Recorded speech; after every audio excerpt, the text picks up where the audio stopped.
భార్య ఆస్తి మీద, అంటే వాళ్ళకి పిల్లలు కానీ లేకపోతే, మరీ ముఖ్యంగా పిల్లలు ఉంటే పిల్లలకు వర్తిస్తుంది, కానీ వారికి పిల్లలు లేకపోతే అది భార్య యొక్క కుటుంబానికే చెందుతుంది, అంటే భర్త కుటుంబానికి ఆ ఆస్తి చెందదు అని ఈ మధ్య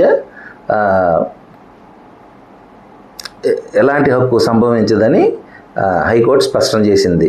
ఈ ఆస్తి ఆమె తండ్రి తరపున చట్టబద్ధమైన వారసులకు చెందుతుంది, అంటే తండ్రి తరపు లీగల్ హైర్స్కే ఆస్తి చెందుతుంది, ఆమె భర్తకి చెందదు పిల్లలు ఉంటే తప్ప అని చెప్తుంది. ఇది అనకాపల్లికి సంబంధించిన ఒక కుటుంబం ఇలాగే జరిగితే ఆవిడ నానమ్మ రద్దు చేసింది. ఆవిడ పిల్లలు లేరు కాబట్టి ఆవిడకి ఇచ్చిన గిఫ్ట్ డీడ్ రద్దు చేసింది. ఆ గిఫ్ట్ డీడ్ రద్దు చేయడంతో ఆ ఫ్యామిలీ వాళ్ళు కోర్టుకి వెళ్ళారు. దానికి చెప్పిన హైకోర్టు ఇచ్చిన ఆర్డర్ అన్నమాట ఇది. ఆస్తి హక్కు చట్టం అంటే